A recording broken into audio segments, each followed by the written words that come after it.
कब तलक सहते रहेंगे जुर्म हद होगी कहीं। जिंदगी में बढ़ रही हैं दिन ब दिन दुश्वारियां। नमस्कार, मैं जन्मता शिवम गौतम और मैं ऐसा इसलिए कह रहा हूं कि समस्याएं जो आज आम जन की हैं वो बहुत ज्यादा बढ़ती जा रही हैं। क्योंकि जिन लोगों से उम्मीद है कि वो न्याय करेंगे वही न्याय नहीं कर रहे हैं, बल्कि अपराधियों को संरक्षण देने का काम कर रहे हैं। ये जो पूरा का पूरा गठजोड़ देश में बन गया है वकीलों और जजों का, उसके बीच में जब कुछ अच्छे फैसले आते हैं तो हम उनकी चर्चा भी आपके साथ कर देते हैं। अभी सुप्रीम कोर्ट की एक बेंच ने, जिसमें दो जज थे, जस्टिस विजय बिश्नोई और जस्टिस जेके माहेश्वरी, इस पीठ ने एक बड़ा फैसला लिया। फैसला था जमीयत उलेमाए हिंद की याचिका के ऊपर। इस याचिका के द्वारा इलाहाबाद हाई कोर्ट के एक फैसले को चैलेंज किया गया था, जिसमें इसी जो जमीयत उलेमा है इसकी एक याचिका को खारिज कर दिया गया था, जिसमें इन्होंने मांग की थी कि उत्तर प्रदेश में मॉब लिंचिंग में मरे हुए मुसलमानों के लिए कंपेंसेशन दिया जाए।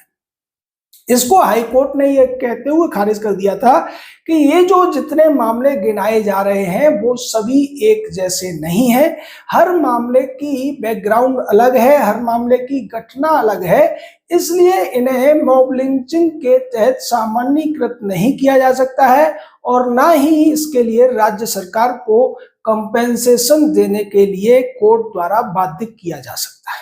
हालांकि कोर्ट ने यह भी कहा कि अगर आपको दिक्कतें हैं तो आप सरकार से मांग कर सकते हैं, केस टू केस बेसिस पे उसमें चीजें देखी जा सकती हैं, लेकिन सबको एक ही नजर से देखकर और मॉब लिंचिंग या फिर कहें कि जो मजहबी या सेक्टरल जो एक भेदभाव है उसके आधार पर यह हुआ है, उसके तहत नहीं सुना जा सकता है। सुप्रीम कोर्ट की बेंच ने इलाहाबाद हाई कोर्ट के फैसले को अपील किया और याचिका को खारिज कर दिया। ये बहुत बड़ा झटका है जमीयत उलेमाए हिंद के लिए।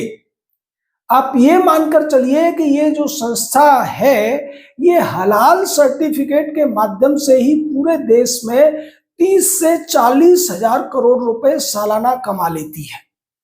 उस पैसे को वो इसी तरीके के कामों में यूज करती है।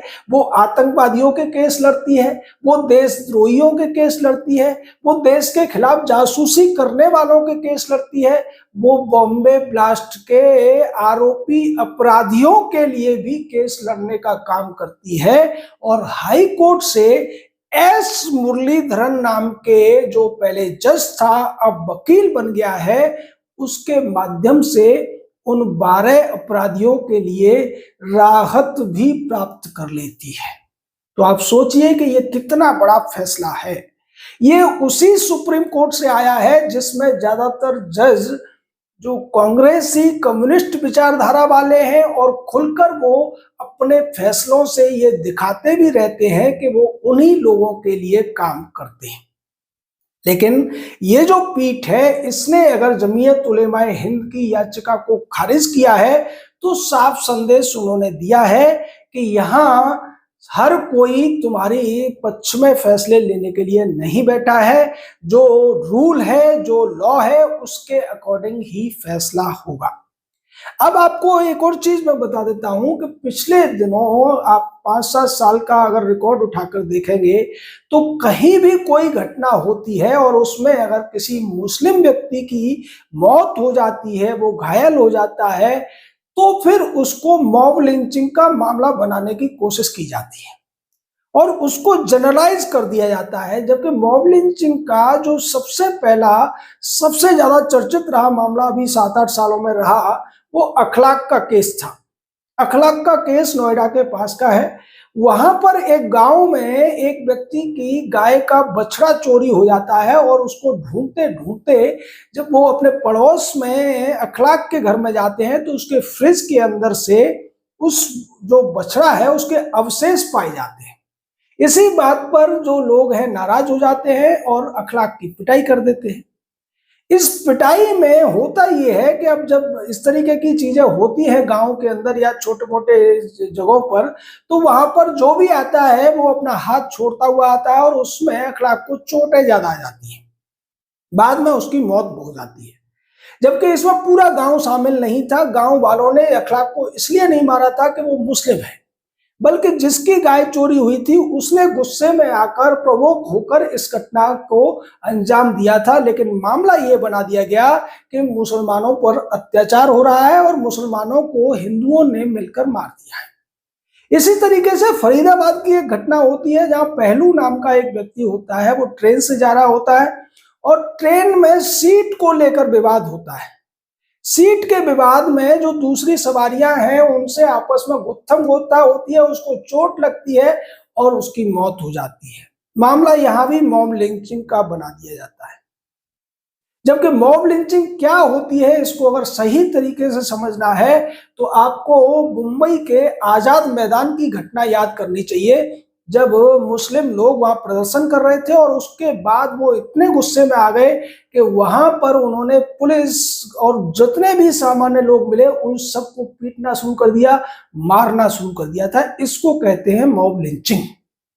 या फिर मॉब लिंचिंग वो होती है जब आजादी के समय जिन्ना ने डायरेक्ट एक्शन का एक वो दिया था आह्वान, और उसके बाद पश्चिम बंगाल में किस तरीके से कत्लेआम हुए थे, वो होती है मॉब लिंचिंग। अगर दो व्यक्तियों के बीच में आपस में झगड़ा हो रहा है, एक दूसरे के गुत्थम गोता लड़ाई झगड़ा होता है और उसमें किसी एक की जान चली जाती है, उसको आप मॉब लिंचिंग नहीं कह सकते हैं।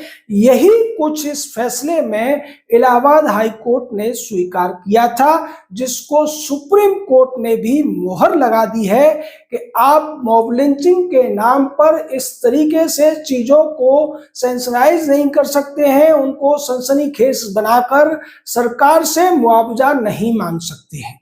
झगड़ा दो व्यक्तियों का होता है, बाद में फिर दूसरे एंगल उसमें ढूंढे जाते हैं और गलती से अगर वो दोनों पार्टियों में से कोई एक मुस्लिम निकल आता है, चाहे गलती उसी की क्यों ना रही हो या उसी की वजह से चीजें क्यों ना आगे बढ़ी हो, मामले को मॉब लिंचिंग कहकर एक अलग तरीके का नैरेटिव सेट कर दिया जाता है। और इसमें केवल जमीयत उलेमाए हिंद नहीं, बल्कि उनके टुकड़ों पर पड़ने वाले तमाम रवीश कुमार टाइप के, पुण्य प्रसून वाजपेयी टाइप के जो प्रपंचकारी हैं वो भी शामिल हो जाते हैं। जुबैर टाइप का एक फैक्ट चेकर इसमें कूद पड़ता है और राहुल गांधी या अखिलेश टाइप के जो जातिवादी या तुष्टिकरण वाली राजनीति करने वाले नेता हैं वो फिर इसे भुनाने का काम करते हैं।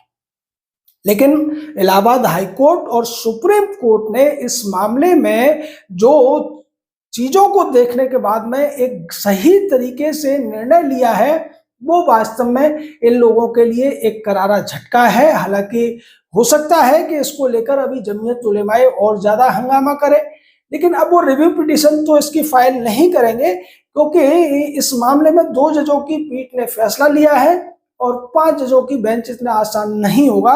लेकिन ये जो जमीयत उलेमाए हिंद है, इसकी जो गतिविधियां हैं, जो हलाला का जो फंड इसके पास आता है, उसके द्वारा ये देश को कमजोर करने का ही काम करता है। और साथ ही साथ जो भी लोग हों, चाहे सीए के विरोधी लोग हों, दिल्ली दंगे के विरोधी हों, या फिर जैसा हमने आपको बताया कि मुंबई ब्लास्ट के जो विरोधी थे, ऐसे लोगों को जब अपने बचाव के लिए महंगे महंगे वकीलों की जरूरत पड़ती है तो उपलब्ध कराने का काम ये जमीयत उलेमाए हिंद ही करता है। और ये उत्तर प्रदेश का मामला क्यों लेकर आया उसको भी आप समझ लीजिए कि जमीयत उलेमाए हिंद ने पूरे देश में हलाल सर्टिफिकेट बांटने का एक पूरा का पूरा तंत्र विकसित कर लिया था। इसको उत्तर प्रदेश के मुख्यमंत्री योगी आदित्यनाथ ने जब उन्हें पता चला तो उन्होंने उत्तर प्रदेश में इसको पूरी तरीके से बैन कर दिया और ये कह दिया कि उत्तर प्रदेश में अगर कोई इस तरीके का सर्टिफिकेशन वाली चीजें बेचने का काम करेगा या ऐसा करने का काम करेगा तो उसको सजा दी जाएगी, क्योंकि ये बिल्कुल भी संवैधानिक नहीं है।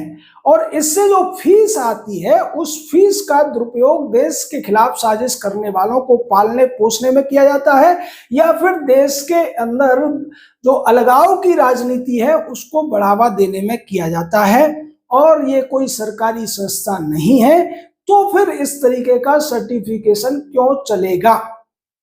और ये वास्तव में एक बहुत बड़ा काम था जो योगी आदित्यनाथ ने किया था। यही वजह है कि उत्तर प्रदेश में जो भी उपद्रवी होते हैं, जो भी उपद्रव की घटनाएं होती हैं, जमीयत उलेमाए हिंद उनके साथ एकदम से खड़ा हो जाता है, क्योंकि वो योगी आदित्यनाथ से बदला लेना चाहता है। योगी ने इसकी दुकान उत्तर प्रदेश में बंद कर दी है और भी दूसरे राज्यों में योगी की नीति का अनुसरण करते हुए हलाला सर्टिफिकेशन को बैन कर दिया गया है। हालांकि अभी भी बहुत सी जगह ये चल रहा है, और ये अभी पिछले दिनों जब मामला आया था कि बंबई में तो बिल्डिंग्स को भी हलाला बताया जा रहा था। अब आप बताइए कि बिल्डिंग में क्या हलाला है? यानी हलाल करना जो इनके भाषा में नॉर्मल शब्द है वो है जिबह करने को कहते हैं। जब ये मुर्गा या बकरे की बलि या कुर्बानी करते हैं तो उसका गला रेतते हैं और उस समय ये कलमा पढ़ते हैं या दूसरे कुछ आयतें पढ़ते हैं। तो बिल्डिंग बनाने में, सामान में ये किस तरीके का हलाला है? लेकिन लोग इन्हें खुश करने के लिए वो सर्टिफिकेशन ले रहे थे, अपने प्रोडक्ट्स पे उसको दिखा रहे थे, और उसमें से सर्टिफिकेशन के बदले में एक फीस इनको देते हैं, जिसकी वजह से इनकी ये दुकानदारी चलती है, इनके पास दौलत आती है। और वो दौलत इतनी ज्यादा है कि वो एस मुरलीधरन, कपिल सिब्बल, सिंघवी टाइप के किसी भी वकील को, किसी भी अपराधी, किसी भी आतंकवादी, किसी भी दंगाई की वकालत करने के लिए खरीद पाते हैं और बाद में उनको राहत दिलाने में भी कामयाब हो जाते हैं। ये जो सारा खेल चल रहा है वो इसीलिए है कि जनता में जागरूकता नहीं है। धीरे धीरे ये जागरूकता बढ़ रही है, और उसी का नतीजा है कि पहले इलाहाबाद हाई कोर्ट से और बाद में सुप्रीम कोर्ट से इनको जोरदार तमाचा पड़ा है, और संदेश ये दिया गया है कि सब के सब बिकाऊ नहीं है। आप जो सोच रहे हैं कि कहीं से भी कुछ भी फैसला करा लेंगे, ये इतना आसान नहीं है। सुप्रीम कोर्ट के फैसले के पीछे क्या वजह है ये तो वास्तव में वो जज ही जानते हैं, लेकिन इतना जरूर है कि उन जजों को भी पता है कि अब इस देश की जनता भी हाई कोर्ट और सुप्रीम कोर्ट के फैसलों का आकलन भी कर रही है, उसका विश्लेषण भी कर रही है, और उसमें अगर कुछ गलत होता है तो उसका विरोध करने के लिए भी तैयार बैठी है। इसलिए अब इन संस्थाओं या इस तरीके के लोगों को, जो अलगाववादियों को, देशद्रोहियों को, देश विरोधियों को, या फिर पाकिस्तान के लिए जासूसी करने वालों को संरक्षण देते हैं, अब उनको इतनी आसानी से राहत नहीं मिलेगी। आपको इस पूरे मामले पर क्या कहना है? अपनी राय दीजिए। शब्दों की मर्यादा को बनाए रखिए। जय हिंद, जय भारत।